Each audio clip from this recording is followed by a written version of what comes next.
이것은 방송이 아닙니다. 이 채널에는 주권 방송의 내부 전략 토론 내용이 거의 무삭제로 올라갑니다. 말 그대로 회의 내용이니 궁금하신 분들만 들으세요. 5월 6일 오늘 원래 예정이 없었지만 나와 있는 관계로 예. 괜히 출근해가지고 회의를 하는 꼴이 됐네 이거. 하루하루가 이게 이제 초조하네 나는. 며칠 안 남았어요? 3일 남았어요? 대선. 3일.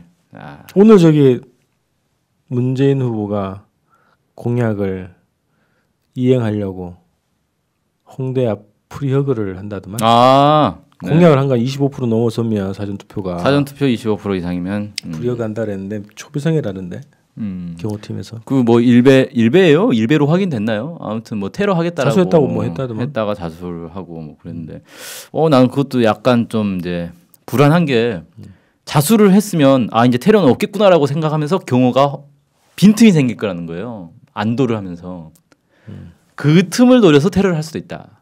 테러의 목적은 문재인 제거죠. 실제로 제거? 그럼 실제로 제거 안 하면 아무 역효과만 나잖아요. 그 많은 인파에서? 네. 그래서 그렇게 되면 대선 무효 아니야? 대선 무효는 아니죠. 법에 그런 거 없잖아요. 후보자가 뭐 항쟁일 텐데. 그렇죠. 그걸 감수할까? 그럼 이제 황교안이 계엄을 때리겠죠. 황교안이 아직은 대통령 권한대행이니까. 아니 뭐 극단적으로 보면 그럴 수도 있다. 그러니까 조심해야 된다 이런 거죠. 그래서 테러라고 실제로 이제 맘먹고 한다 그러면 실제 후보 활동 못하게 하는 거 아니면 오히려 역효과가 더 그지? 그렇죠. 근데 어쨌든 경호팀이 만전을 기해야겠네 경호에. 그렇죠. 아주 사실은 좀 위험할 수 있는. 근데 어쨌든 뭐 많은 분들이 온다고 하니까. 나 그런 공약 안 했으면 좋겠어. 뭐 몇 프로 넘으면 어디 입수 뭐 이런 거 있잖아. 예, 별로예요 그거.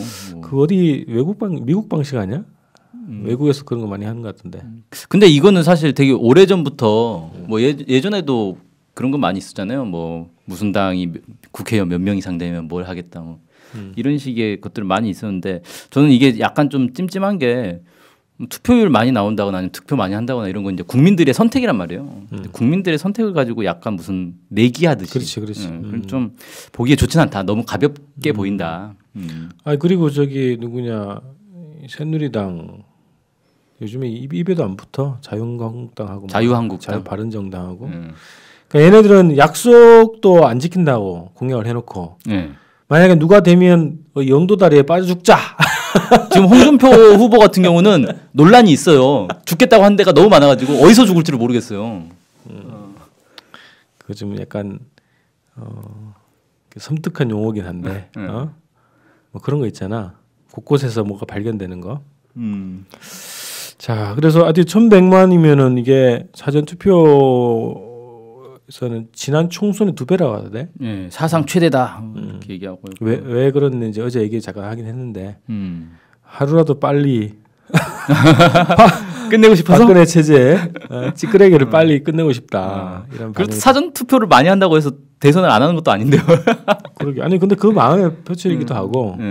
그다음에 연휴 때 이제 마음 놓고 놀려고. 공항에서 많이 하더만. 그런 것도 있고. 근데 확실히 저기는 있는 것 같아요. 빨리 뭔가 이렇게 투표를 의사를 빨리 표출하고 싶은 그런 거 있는 것 같고. 근데 저는 사실 사전 투표에 대해서는 좀 불안한 감이 있어요. 사전 투표제를 난 없애야 된다고 봐. 그러니까 두 가지 효과가 있는데 하나는 사전 투표를 하면 사전 투표한 이후에 생긴 변화에 대해서 반영을 할 수 없는 상황이 발생하잖아요. 그 며칠 사이에. 근데 거기서 며칠 사이에 이제 있을 수 있는 것 중에 이제 크게 보면 아주 큰 사건이 터진다거나 아니면 후보 단일화 혹은 사퇴 이런 것들이 생길 수가 있는데 이런 것들이 반영을 못 한단 말이에요. 그래서 왜 이런 제도를 만들었을까?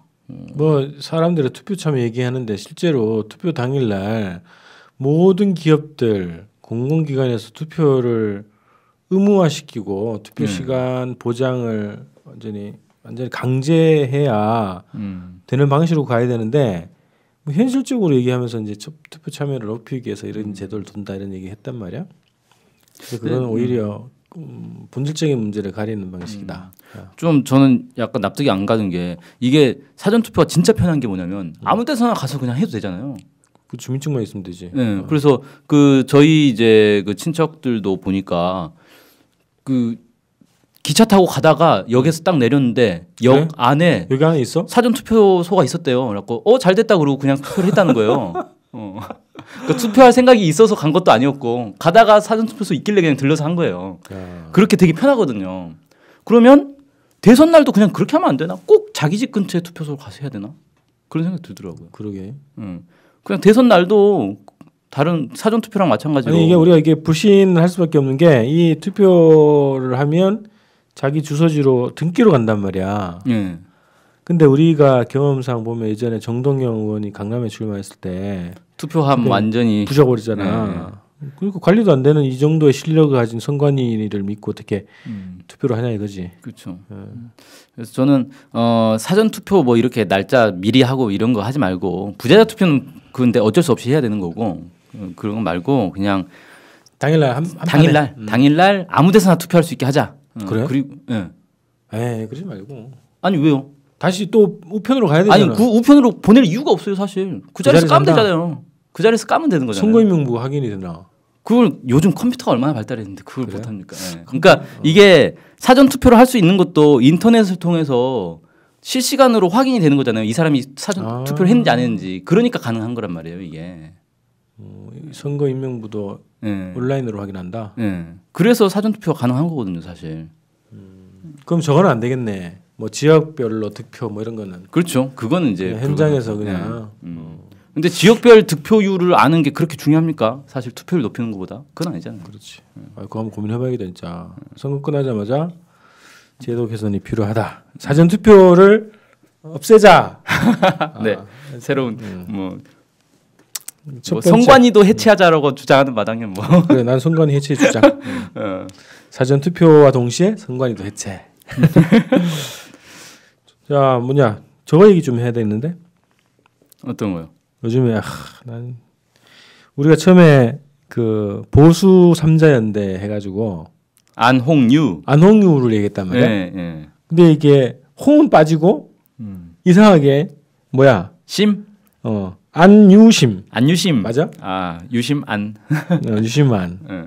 이 세 명이 연대를 하는 게 더 노골화되고 있어. 아니 그래서 저는 진짜 이게 희한한 게 후보들이 자기 찍어주세요라고 얘기를 해야 되잖아요. 당연하지. 근데 나 안 찍을 사람은 누구 찍으세요? 나 대신 누구 찍으세요? 이런 얘기를 하고 다녀요. 투표 왔네. 그거 뭐 하는 거예요 도대체? 그러니까 장난이냐 지금 대선이? 저 안 찍는 대신에 홍준표 찍고 싶으신 분은 홍준표 찍지 말고 유승민 찍으시고요. 문재인 찍고 싶으신 분은 문재인 찍지 말고 심상정 찍으시고요. 이런 얘기를 하고 있어요. 이게 뭡니까 이게? 그러니까 난 이 세 사람 혹은 세 당이 뭘 밑에 뭐가 있나 싶어. 김종대 의원도 그랬더만. 뭐 그건 질문에 대한 답이긴 한데. 유승민이 대통령 되면 좋겠다. 그렇지. 이렇게 얘기를 했어요. 만약에 심상정 후보가 대통령이 안 된다 그러면 누가 대통령이 됐으면 좋겠냐 했을 때 유승민 얘기하더라고. 저기 황당하죠. 정의당하고 뭐가 있나 거래가. 그래서 이게 그렇게 표현하잖아. 합리적 보수, 합리적 진보. 합리적이라는 걸 내요. 이게 만나는 거지 두 개. 그래서 나는 이게 당장의 대선에서는 어차피 이 오자구도잖아. 그렇죠. 지금 오자구도. 오자구도에서는 뭐 문재인 후보가 더 가능성이 높긴 하지만 대선 이유를 보는 판 아니냐 지금 벌써. 어차피 문재인한테 정권은 뺏기는 거고. 그거는 뭐 포기하더라도 실제 개헌을 하는 거지. 이 사람들이 공통점이 뭐야? 개헌연대. 내각제 개헌연대. 그래서 자리 나눠 먹기네. 자리 나눠 먹기 자기들끼리. 그래서 나는 뭘 봤냐면 어제부터 저기 안철수 후보가 국민 속으로 해가지고 뭐 도보 유세 하잖아. 그 전에 토론회 때 봤던 얼굴 표정하고 달라. 그래요? 편안한 표정이야. 모두가 내려놨나? 여유 있어. 포기했나?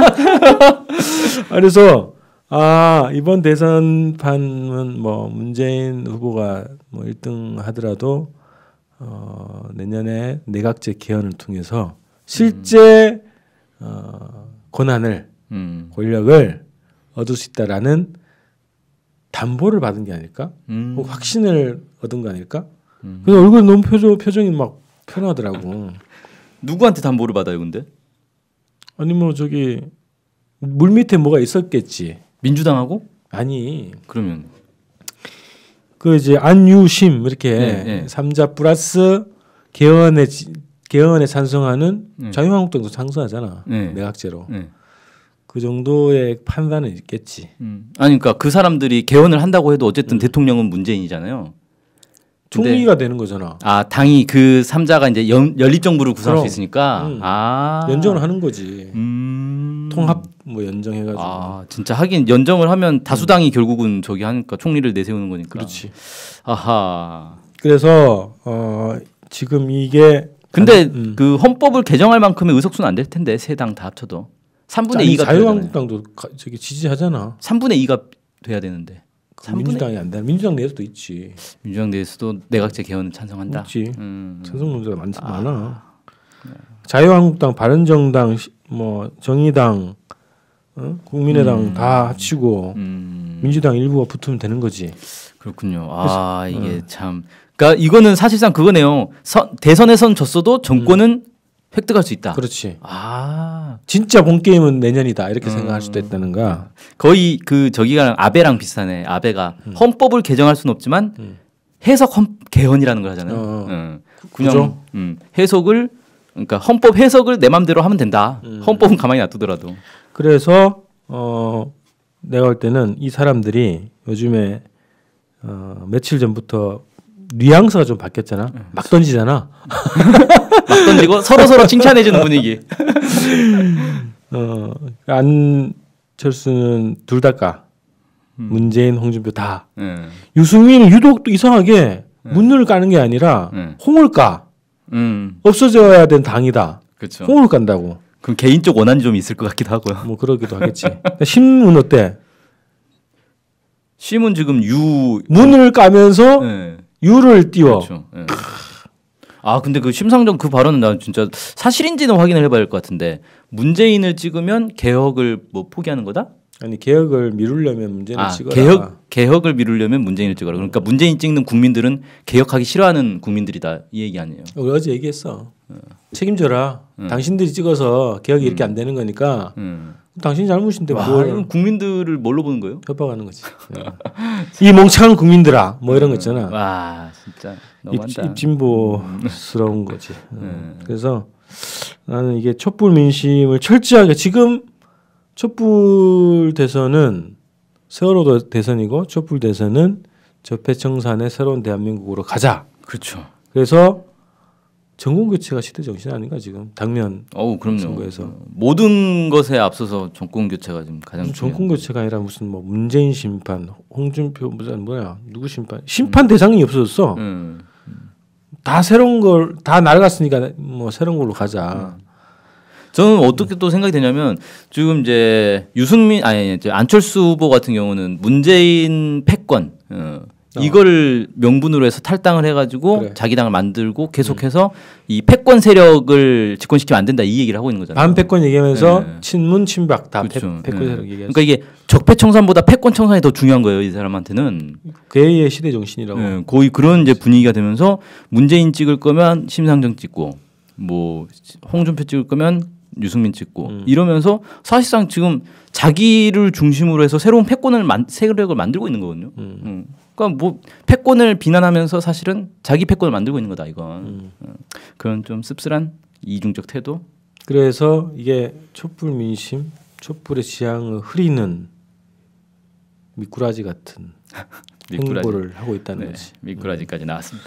그러니까 이게 촛불 민심 나는 배반연대 혹은 왜곡연대 정치적으로는 내각제연대까지 그림이 그려지고 있는 거 아니냐 그런 거죠.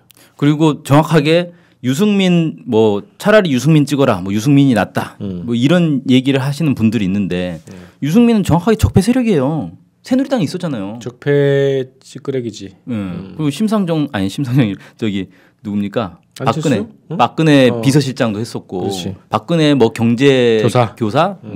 이 사람이 적폐 세력이에요. 얘도 연구소 소장 출신 아니야? 적폐 세력을 뭐 칭찬을 하고 그럽니까? 그 자기도 적폐랑 똑같다는 얘기밖에 안 되는 거예요. 그래서 이건 분명히 봐야 된다. 유승민은 적폐 세력이다. 유승민 칭찬하는 것은 적폐를 칭찬하는 것과 마찬가지다. 부역자를 다시 본무대로 불러오는 행위고. 그렇죠. 나 이거 보면 어쨌든 이제 심상정 정의당이 진보 정당이라는 인식이 있고 평가를 받는 게 좀 있잖아. 그렇죠. 대부분 국민들은 진보의 대표 정당, 정의당 이렇게 현실적으로 그렇게 생각을 하는데 이게 이 대선 지나면 뭐 결과 떠나가지고 진보 정당, 진보 세력에 대한 국민들의 지탄, 비판 뭐 이런 게 정말 세게 들어올 것 같거든. 그렇죠. 아무튼 유승민이 최근에 유승민 후보가 어려움을 많이 겪었잖아요. 뭐 자기 당에서 막 탈당해가지고 뭐 13명이 뒤통수 하고 그다음에 짜네. 그 유승민 이제 딸도 뭐 이렇게 선거 유세 과정에서 성추행당하고 이러니까 동정 여론이 많이 생긴단 말이에요. 근데 약간 동정 여론에 편승해서 아이고 우리 유승민 후보 힘들고 불쌍하고 동정심이 가는데 저는 그래서 유승민 좋습니다. 이런 얘기를 하고 다니는 거 아닌가. 참 사실 대선이라는 거는 대통령을 뽑는 자리인 거고 대통령이라는 자리는 그 개인의 무슨 동정심으로 그럼 박근혜도 사실 똑같은 원리로 대통령 된 거 아니에요? 우리 영애 불쌍 어떻게 부모 다 죽고 그 동정심으로 찍어줘가지고 대통령 된 건데 이 선거판에 동정심을 이렇게 끌어들이면 안 되는데. 그 우리 부모님들이 하시는 얘기가 있지. 천지분간을 못 한다고. 하여튼 이거 뭐 근데 어째 그 정의당이 그 경계선에서 있는 건가? 지금 저는 상당히 레드라인을 지금 넘으려고 하는 거 아니냐. 붉은 산. 붉은 산. 우리말로 붉은 산. 레드라인. 이게 지금 적폐 세력들하고 손을 잡으려고 하는 것 같은데 이러면 안 된다. 촛불 내 편에 남아 있어야 된다. 넘어가면 안 된다. 넘어가면 나는 정의당은 더 이상 이제 촛불 세력이 아니고 유지가 안 될 수도 있는데 진보도 아니고 이건. 지금 당원들은 건강한 당원들 많잖아. 그렇죠. 일부 이제 정치 세력 정치인들이 좀 이렇게 천지분간을 못 하는데 그렇죠. 권력의 눈이 정의당 자체가 유지가 쉽지 않을 수도 있다. 그렇죠. 촛불 편으로 빨리 돌아와라. 그렇죠. 촛불아 불러라. 촛불로 돌아오시기 바랍니다. 네. 자. 마지막 오늘 이게 어제 뉴스지 이게. 네, 어제 발표했죠. 5월 5일 날. 네, 북한에서 발표를 했습니다. 북한의 보위성. 이게 바뀌었나? 보위부. 네, 보위부에서 보위성으로 바뀌었어요. 저기 올라간 거지. 성이면 더 큰, 더 높을 거예요 아마.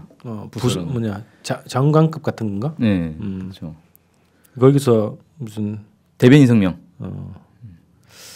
테러 모의했다고? 네, 북한이 테러를 모의한 게 아니고 북한을 테러하려고 모의를 했다. 누가? 한미 정보기관이. 어떻게? 생화학 테러. 처음 나온 거 아니야 이런 방식은? 생화학 테러에 대해서 얘기한 건 저도 처음 본 것 같아요. 보는 것 같은데. 그것도 생화학 테러도 그냥 생화학 테러가 아니라 그 뭐 얼굴에 바르면 바로 죽고 이런 게 아니고 6개월에서 1년 정도 잠복 기간을 거친 다음에 증상이 발현되는. 예전에 저기 누구냐 차베스. 네, 암으로 죽었잖아요. 그런 의혹이 있잖아. 네, 그렇죠. 그 남미의 그 반미 정부 지도자들이 대체로 암으로 많이 죽었어요. 실제로 룰라도 그렇고. 룰라 살아 있잖아. 룰라 왜 죽었어? 룰라 죽었어요. 죽었어? 진짜. 안 죽었지. 대통령 바뀐 게 언젠데? 대통령은 바뀌었지만 임기가 끝나서 그런 거지. 정말? 룰라 왜 죽어? 진짜요? 야 이거 편집해야 되겠네. 죽이지 마. 그러네. 살아있네. 살아있었어. 살아있다. 그럼 누가 죽었지? 차베스하고 또 누구죠? 또 죽은 사람 있는데. 있어. 그래서 착각했네. 죄송합니다 룰라 씨. 멀쩡한 사람을 그냥 죽은 사람으로 만들었네. 그러니까 CIA가 그렇게 했다라고 이제 의혹이 많죠. 그리고 실제로 그 CIA의 이제 내부 자료나 아니면 이제 전직 직원들의 폭로로 나온 CIA가 그동안 이제 역대 반미 정부나 아니면 미국의 말을 잘 듣지 않는 그런 정부의 지도자들. 주요 지도자 정치인들을 암살 시도를 한 것도 되게 많고 그중에 성공한 것도 꽤 있고. 그 지금은 이제 노안으로 돌아가시는데 카스트로. 카스트로 암살 몇백 회라고 몇백 회를 했다. 뭐 여자친구 동원해가지고 음식에 뭐 독을 타려고 그렇죠. 하기도 하고 뭐 이런 얘기 있더라고. 그리고 사실 이제 그 김구 선생 같은 경우도 김구 선생도 CIC 요원 안두희. 안두희 CIA의 전신이죠. 그 암살을 했었고 뭐 다양하게 이제 했는데 그러니까 당연히 CIA가 북한에 대해서도 그동안 많은 공작을 해왔을 것이다라는 건 사실 당연하게 짐작할 수 있는 뭐 했겠지. 할 수밖에 없겠지. 뭐 알려지지 않아서 그렇지 뭐 뻔히 들어. 근데 이제 이게 발표가 사실인지 아닌지는 확인이 좀 필요한데 그 동안에 CIA의 역대 전적을 보면 뭐 그럴 개연성이 굉장히 높다 이렇게 볼 수는 있다는 거지. 그래요. 그러니까 일단 뭐 북한에서 이렇게 발표한 내용 자체가 맞는지 안 맞는지는 알 방법이 없고 국정원에서는 아는 바가 없다라고 발표를 했는데 국정원이 그럼 당연히 아는 바 없다고 발표하겠죠. 사실은 들켰습니다. 죄송합니다. 이러지는 않을 거 아니에요. 끝까지 안 했다고는 하겠죠. 그래서 내가 뭘 찾아봤냐면 지금 이병호 얘기가 나왔잖아. 이병호가 누구죠? 국정원장. 지금 국정원장. 관심이 없어서. 근데 2013년 송년회 자리에서 남재준 국정원장이 그때 남재준이었죠. 건배사를 그렇게 했잖아. 2015년도에는 자유민주주의 체제로 통일이 되어 있을 것이다. 먹고 죽자. 그치? 죽자 그걸 위해서. 통일을 위해 죽자. 먹고 죽자가 아니죠. 그 다음 해에 통일 대박이 나왔지. 그렇죠. 박근혜 신년사인가에. 근데 그 통일 대박이 최순실의 작품이 저거였다며. 굿인지 뭔지 하여튼 뭐. 그러니까 나 이게 세 개가 지금 뭔가 박자가 맞는 것 같다는 거야. 그러니까 이 테러 자체가 실제 이제 북한의 주장이 사실이라면 몇 년째 준비되어 왔던 진행돼 왔던 테러였다는 거 아니에요. 그러니까 이게 연결된다는 거지. 그때 당시에 뭐 통일 얘기가 갑자기 막 나온 게 이 테러를 통해서 북한을 붕괴시키고 통일을 할 수 있을 거다라는 어떤 기대감, 확신이 있었을 거야 내가 볼 때는. 그렇게 볼 수 있겠네요. 그러니까 그런 혐의로 보면 북의 주장이 그냥 전혀 허무맹랑한 게 아닐 가능성이 높다 이렇게 보는 거지. 그래서 저는 이거 보고 참 놀랐는데 그 북한이 이 이제 테러 요원을 체포한 게 4월 달이라고 하더라고요. 올해 4월? 네. 그러니까 체포하고 한 달 정도 됐을 거예요. 네. 그러고 나서 바로 성명을 때린 거예요.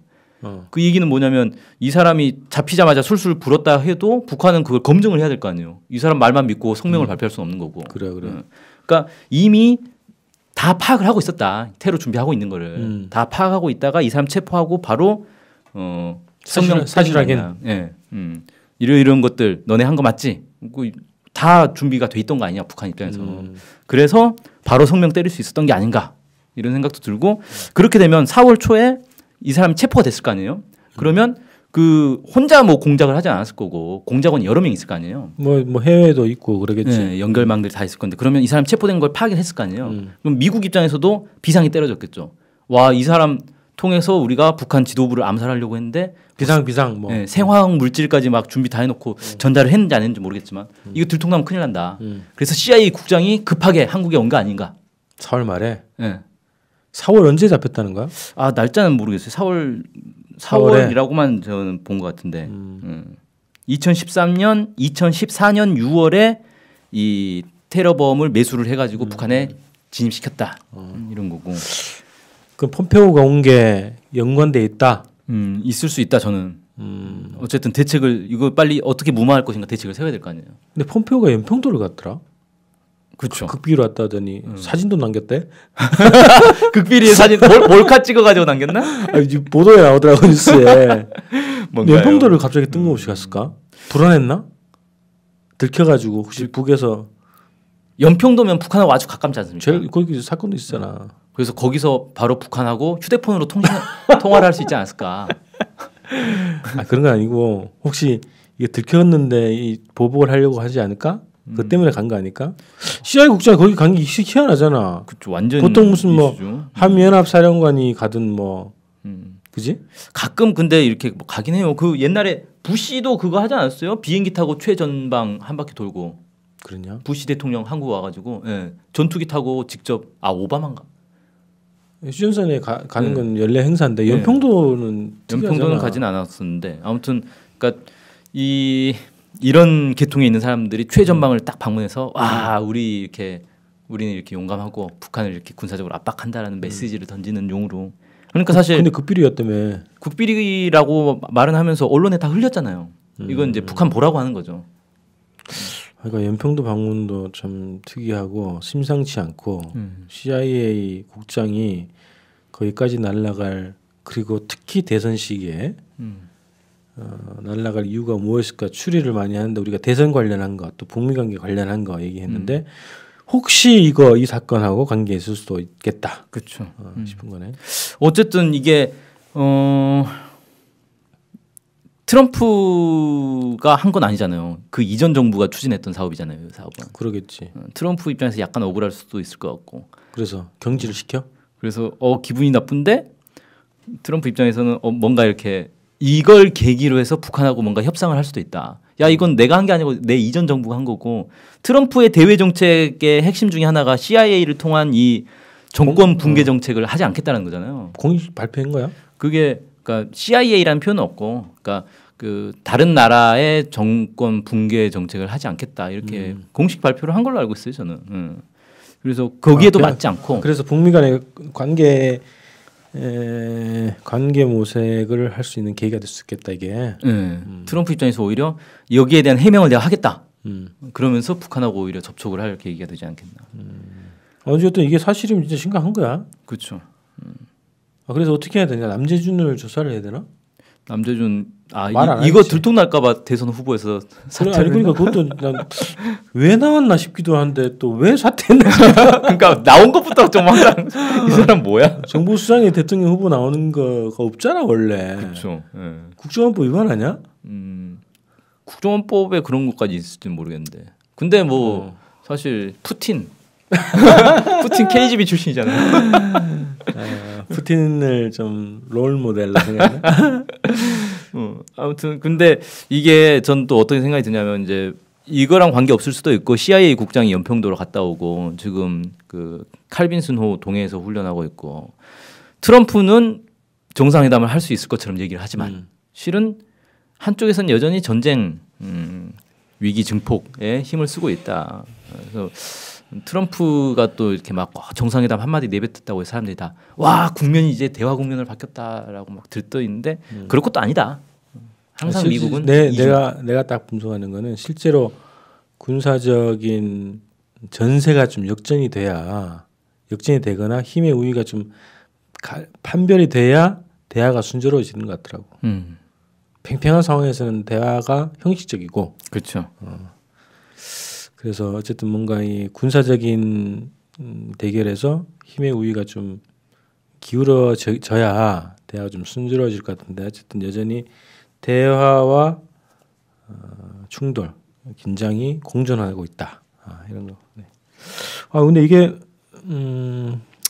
어쨌든 이건 따로 한번 더 추이를 보면서 한번 분석을 해보자고. 네, 중요한 변수가 될 수도 있을 것 같아요.